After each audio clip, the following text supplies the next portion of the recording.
Chapter 11 understanding quadrilateral की worksheet 3 का ये फोर्थ क्वेश्चन से हम करेंगे। इससे पहले हमने 3 क्वेश्चन इस वर्कशीट के पहले वाले वीडियो में कर लिए थे और उस वीडियो में मैंने आपको इस एक्सरसाइज की बेसिक बातें भी बताई थी। तो ये करने से पहले आपने वो वर्कशीट मतलब जो पहले 3 क्वेश्चन हैं उनको ज़रूर देख लेना, क्योंकि उसमें मैंने आपको बेसिक कंसेप्ट बता रखा है, तभी ये फोर्थ क्वेश्चन से करना। तो फोर्थ क्वेश्चन है ABCD is a rhombus whose diagonal intersect at O।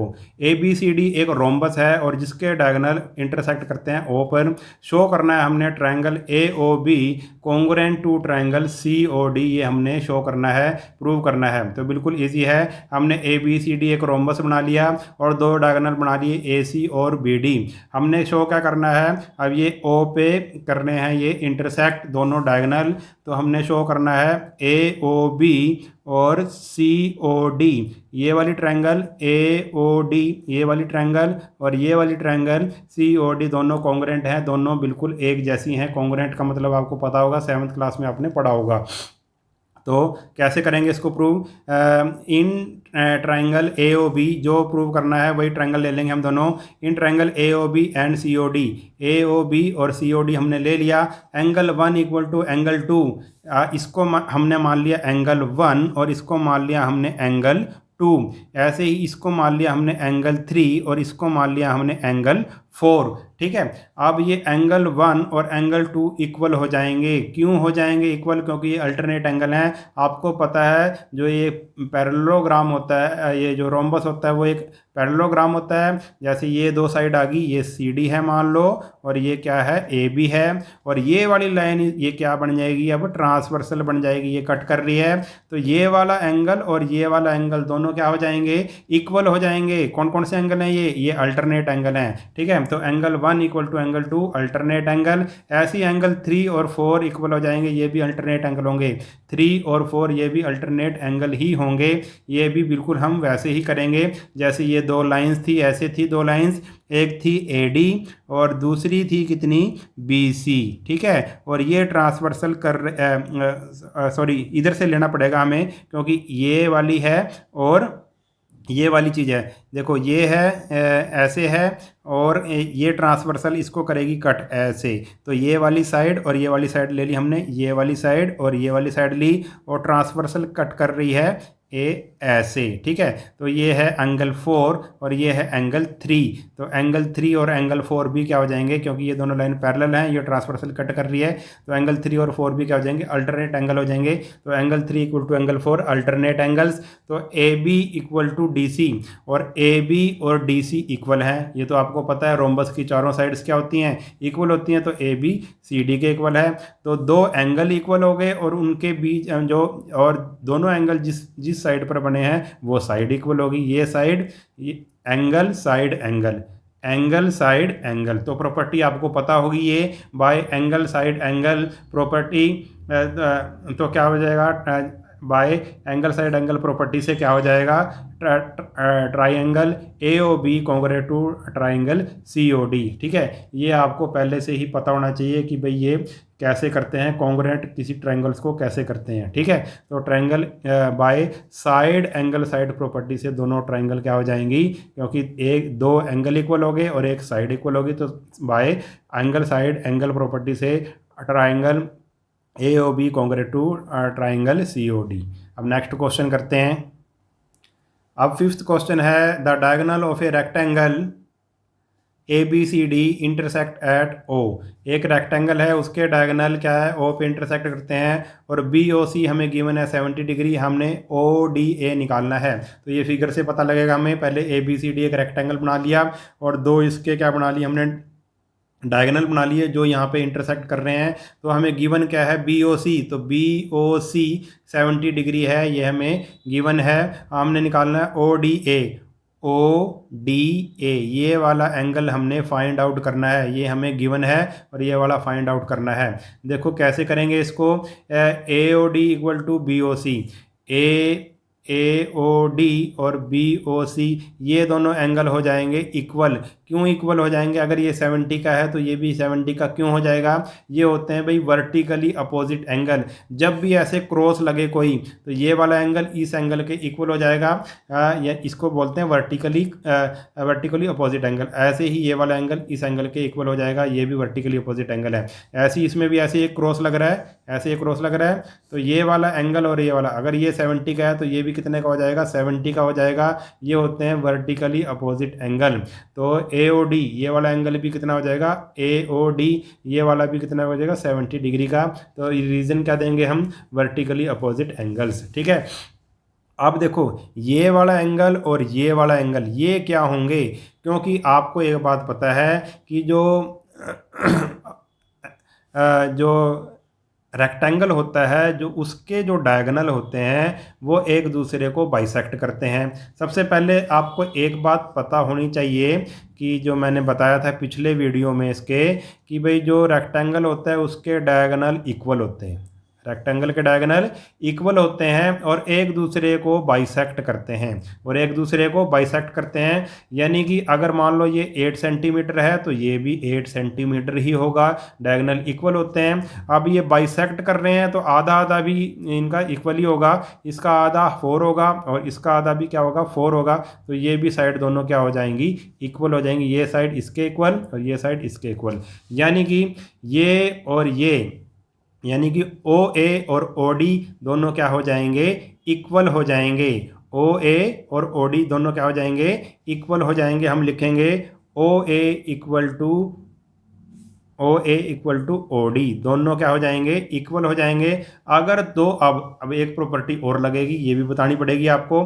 अगर जैसे एक मान लो एक ट्राइंगल है ये, ठीक है, अगर इसकी दो साइड्स इक्वल हैं, देखो ध्यान से देखो जरा इसको, क्योंकि इस क्वेश्चन में कई तरह की प्रॉपर्टीज आ गई।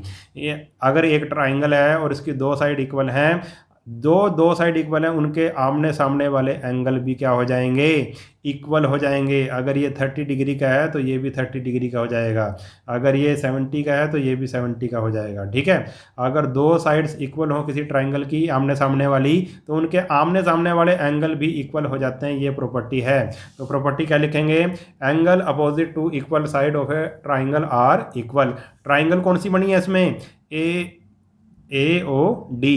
ठीक है, तो ये दोनों साइड क्या थी? इक्वल थी, तो ये दोनों एंगल भी क्या हो जाएंगे? इक्वल हो जाएंगे। यानी कि ओ डी ए ये वाला एंगल और ओ ए डी ये वाला एंगल, दोनों एंगल को अगर मैं इसको x मानता हूं तो ये भी कितना हो जाएगा? x हो जाएगा, क्योंकि ये दोनों इक्वल हैं एंगल। ठीक है, अब ये एक ट्राइंगल बन गई ए ओ डी। तो ए ट्राइंगल ले लो। Now in triangle A O D इसका और इसका सम कितना हो जाएगा? 180 डिग्री हो जाएगा। ये आपको पहले से ही पता है कि जो ट्राइंगल होती है, ट्राइंगल के तीनों एंगल का सम 180 डिग्री होता है। तो O D A plus O A D plus A O D, ये वाला एंगल प्लस ये वाला एंगल प्लस ये वाला एंगल, तीनों एंगल का सम कितना हो जाएगा? 180 डिग्री हो जाएगा। तो ये वाला एंगल x था, ये भी x था, और ये भी हमने निकाला है कितना? 70। तो x और x कितना हो जाएगा? 2x हो जाएगा। 70 इधर प्लस कर रहा है उधर जाके माइनस हो जाएगा। 2x की वैल्यू 110 आई, 2 मल्टीप्लाई कर रहा है उधर जाके डिवाइड करेगा, 55 डिग्री आ गया। x की वैल्यू आ गई हमारे पास 55 डिग्री। और हमने ये वाला एंगल निकालना था, यही एंगल क्या था? O D A. क्या है भाई ये x क्या है? ओ डी ए, जो बीच में होता है वो एंगल होता है ओ डी ए, यानी कि x निकालना था हमने, x हमने निकाल दिया 55 डिग्री। इसको अच्छे से आप एक बार जरूर कर लेना। अब नेक्स्ट क्वेश्चन देखते हैं।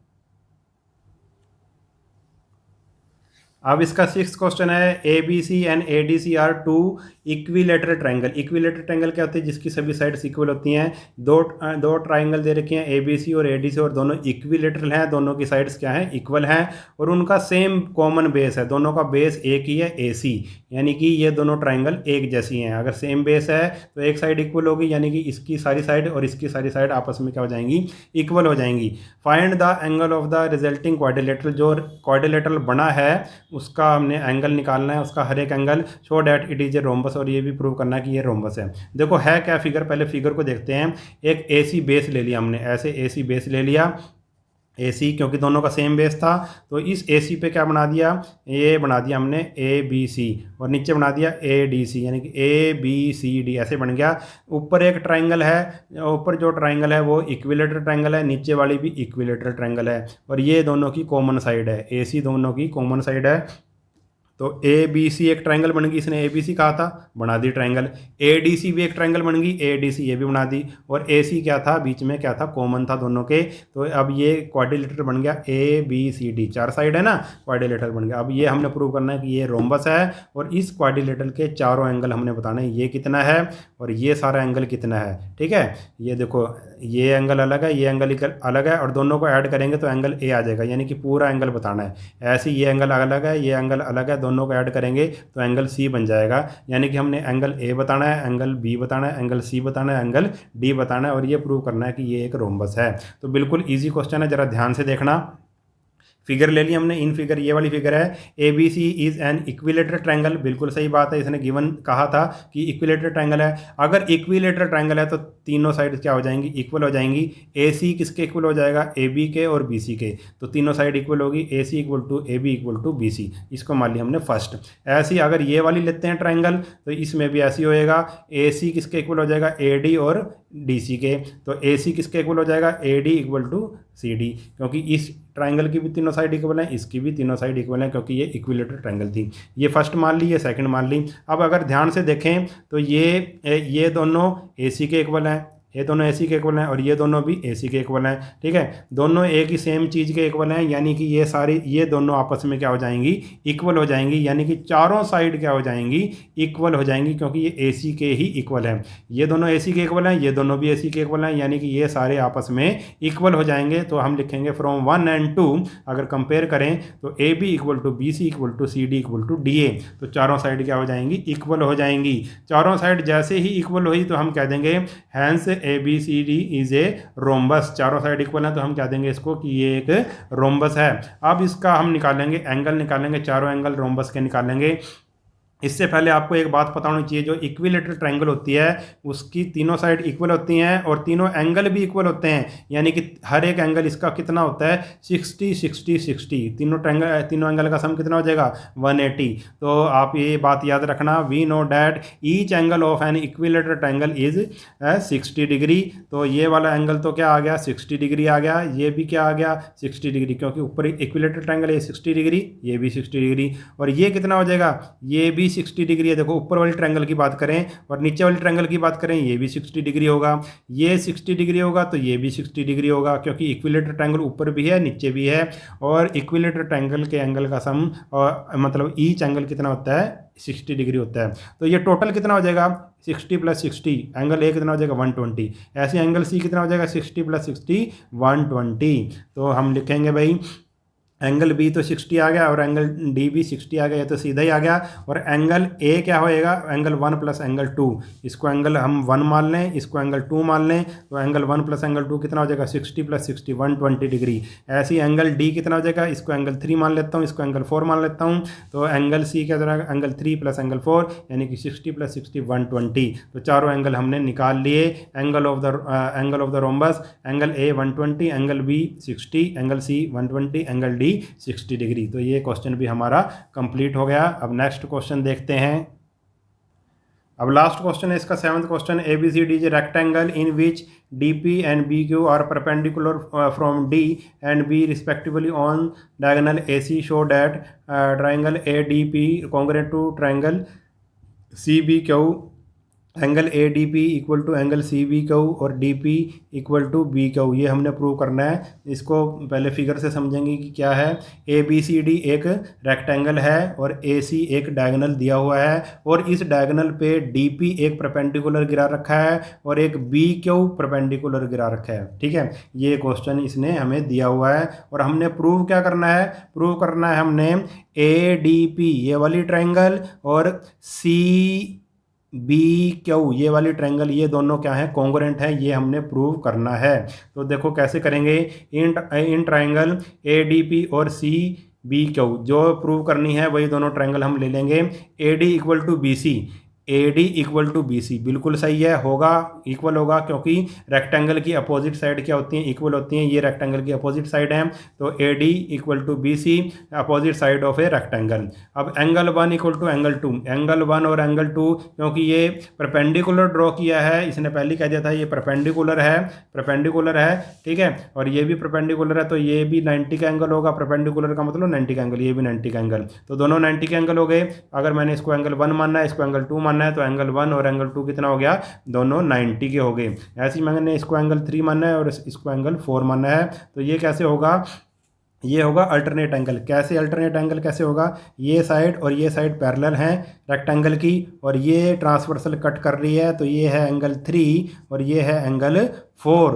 तो ये कौन से एंगल हो गए, जब ये जेड सा बने, ठीक है, तो क्या होता है भाई, अल्टरनेट एंगल होते हैं। ये वाला एंगल और ये वाला एंगल क्या है, अल्टरनेट एंगल है, तो दोनों इक्वल हो गए, एंगल 3 इक्वल टू एंगल 4। तो दो एंगल इक्वल हो गए, एक साइड इक्वल होगी, तो कौन सी प्रॉपर्टी लगी, angle angle side property, angle angle side property, दो एंगल और एक साइड इक्वल होगी, तो एंगल एंगल साइड प्रॉपर्टी लग गई हमारे पास। तो दोनों ट्राइंगल क्या हो जाएंगी, कॉन्ग्रुएंट हो जाएंगी।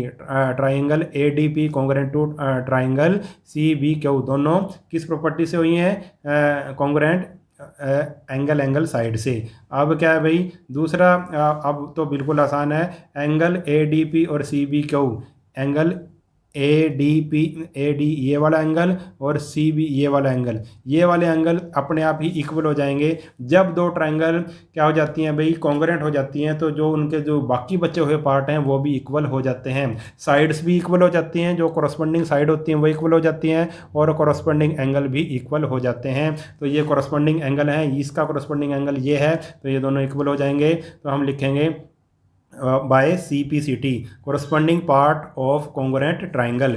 ऐसे ही साइड्स भी इक्वल हो जाएंगी, हमने प्रूव करना है डी पी और ये इक्वल है, डी पी और ये वाली साइड इक्वल है, ये प्रूव करना है। तो अगर दो ट्राइंगल अगर कॉन्ग्रुएंट हो जाती हैं तो उनके सभी कोरस्पॉन्डिंग पार्ट इक्वल हो जाते हैं। तो D P equal to B Q, sides भी इक्वल होगी, जैसे ये एंगल इक्वल हो गए थे ऐसे ही साइड्स भी इक्वल होगी by C P C T, corresponding part of congruent triangle. तो हमारी ये एक्सरसाइज हो गई ख़त्म। अगर वीडियो आपको अच्छा लगा है तो चैनल को सब्सक्राइब कर लेना और वीडियो को अपने सभी दोस्तों के साथ शेयर जरूर कर देना। मिलते हैं नेक्स्ट वीडियो में, तब तक के लिए नमस्कार।